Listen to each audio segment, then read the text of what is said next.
I'm fairly delighted to say that I don't really want to die, but if I did, there's one universe I'm fairly certain I wouldn't want to die in. With that being said, I'm Sean Ferrick for What Culture, and here are the 10 worst ways to die in the Stargate universe. Number 10. Getting hit with freeze lightning. Imagine you're attending the poshest party in the world alongside the likes of Bill Nye and Neil deGrasse Tyson. It's a splendid affair requiring your signature on a ridiculously long contract, but it's all going to be worth it. Until you realise you're smack dab in the middle of the Stargate Atlantis episode Brainstorm. The party in question was attended by Dr. Rodney McKay and Dr. Jennifer Keller, so it was never going to be a safe affair. The scientific demonstration at the party involved the initiation of a matter bridge, which was technology stolen from the aforementioned McKay. When it's turned on to combat global warming, the massive heatsink designed to contain the heat fails and instead draws in too much heat from one direction. The resulting drop in warm temperatures generates an Arctic cold that generates something unexpected: freeze lightning. Freeze lightning shoots randomly throughout the facility, though it's first discovered when it slams into an unsuspecting partygoer. It instantly freezes half of his body, killing him where he stands. Getting hit with freeze lightning may cause instant death if you're lucky, but it's nonetheless a horrible way to die. Number 9.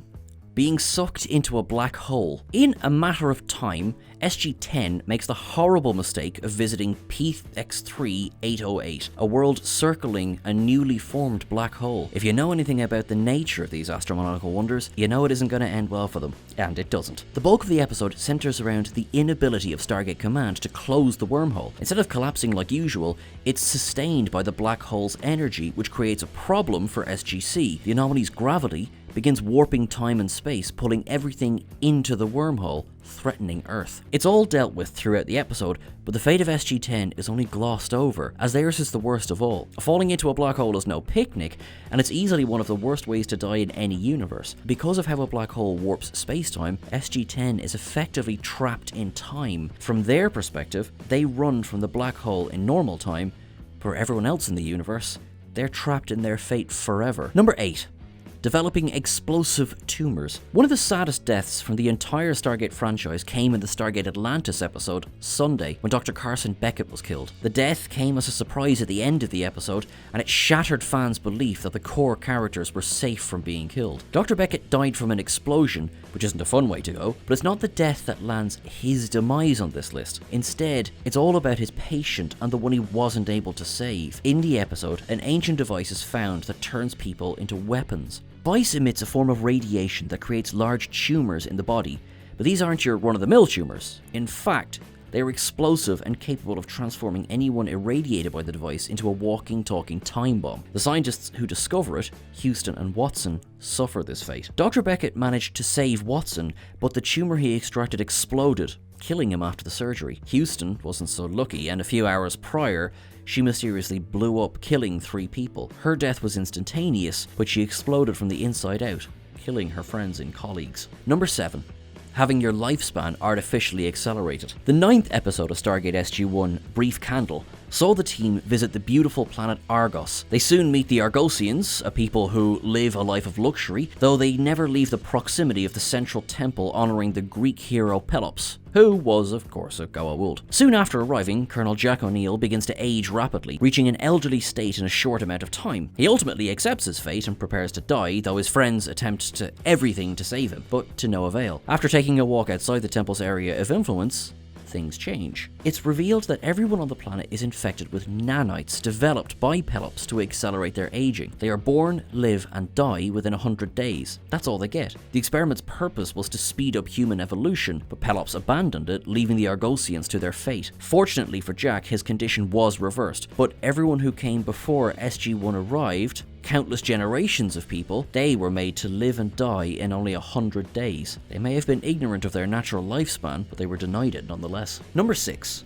being consumed by the R75. When a planet refused to convert its denizens to the faith of the Ori, the priors threw all manner of horrors onto its people. One such horror was the insect designate R75 by Stargate Command. The little buggers were nocturnal and only ate crops, destroying them from the roots. As an Ori plague, R75 devastated a planet's ability to sustain the population's agriculture, but once they got into the SGC's hands, things changed. They were given some meat at the Alpha site to see what might happen, and they changed. They became carnivorous and voraciously eating anything, but with a particular taste for humans. Not only did they change to love the taste of people, but they also managed to reproduce asexually and exponentially, quickly managing to burst out of containment. They traveled underground and fixed on their targets via echolocation, making it incredibly difficult to avoid and or fight against the swarm. Unfortunately, for several members of SGC, avoiding them became impossible. Anyone who was overtaken by the swarm was eaten alive, their entire bodies consumed. In most cases, they began with the feet before moving up to the torso and head, so the poor victim felt everything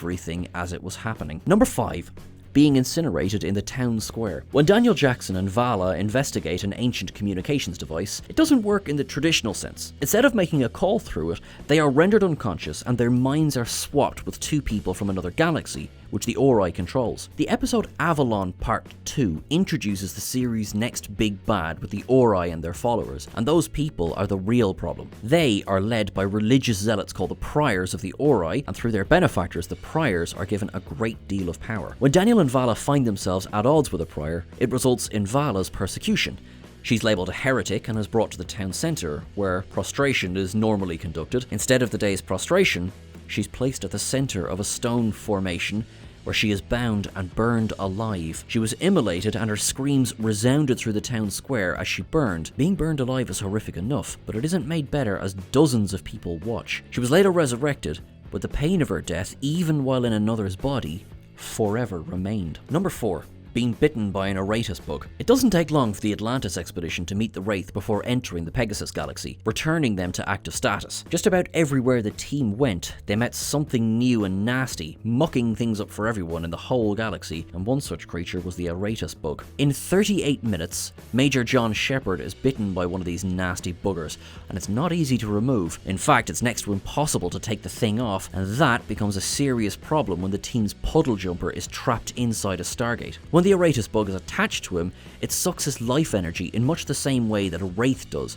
When it's shot, stabbed, burned, or anything happens to it really, it uses this energy to heal itself. This makes it impossible to remove, and every attempt results in horrific pain for the victim. The IRATUS bug's only purpose is to drain the life from whoever it's attached to, but unlike a Wraith, it doesn't do so in a short period of time. Instead, it latches on, sucking life for hours, slowly killing its victim, who is fully aware of what's happening to them. Number 3. Being taken over by the Replicators. The Replicators are another big bad in the Stargate franchise, and when they kill, it's pretty nasty. They spew acid on their victims, or simply tear them apart, but those normal ways of killing aren't as bad as the fate they reserved for James Marek in Stargate: The Ark of Truth. Marek foolishly recreated the Replicators via Asgardian technology, and they quickly got out of hand. He was thrown into the brig on the Odyssey to keep him from causing more trouble before he could be properly dealt with, and it was inside his cell where he met his ultimate end. The Replicators found him inside,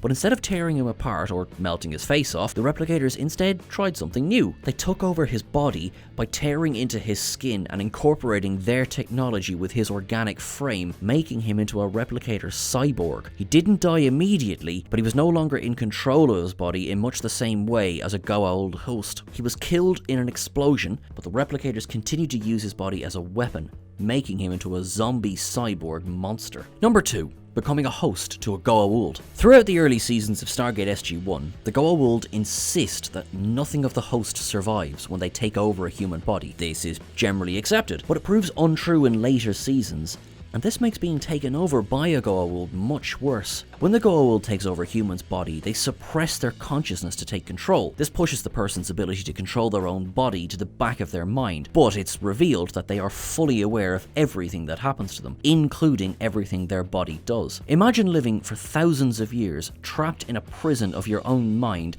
while your body goes on a killing spree, subjugating and destroying humanity across the galaxy. That's what being a host to the GOA'ULD is all about, and in most cases, it lasts for millennia without any hope of extraction. Later in the series, extraction is made possible, but for most people, getting taken over by a GOA'ULD means death over an unimaginably long period of time. The victim doesn't die right away, but for all intents and purposes, they are dead to the world right up to the point when the GOA'ULD dies, taking them with it. Number 1. Becoming a meal for the Wraith. The Wraith were introduced at the beginning of Stargate Atlantis, and they were as nasty, if not more, than the GOA'ULD. The Wraith are a race of creatures who live, seemingly forever, off the victim's life force energy, and they accomplish this by farming the galaxy's humans. Normally they remain in hibernation, but when the Atlantis expedition wakes them up, all hell breaks loose and the Wraith begin a feeding frenzy, endangering the galaxy's population of humans. The thing about the Wraith isn't how frightening they look or how powerful their technology is, it's the manner in which they feed. A Wraith feeds by placing its open palm against a human's chest, which begins the process. They literally suck the life out of them through an opening in their hand. They can take a small amount of life, or all of it if they so choose. The process is excruciating for the victim, who feels their life energy being pulled from them. This results in rapid aging, and if the Wraith completes the process, the victim dies painfully, ultimately becoming a skeletal, desiccated husk completely devoid of life. On that cheery note, that's everything for our list today. If you reckon we missed anything, please drop it into the comments below. Please don't forget to like, share and subscribe. Remember, you can catch us over on Twitter at WhatCulture. You can catch myself at Sean Ferrick on Twitter as well. Whatever you do in the meantime till I'm talking to you again, look after yourself. You're all awesome, guys. Thanks very much. Bye.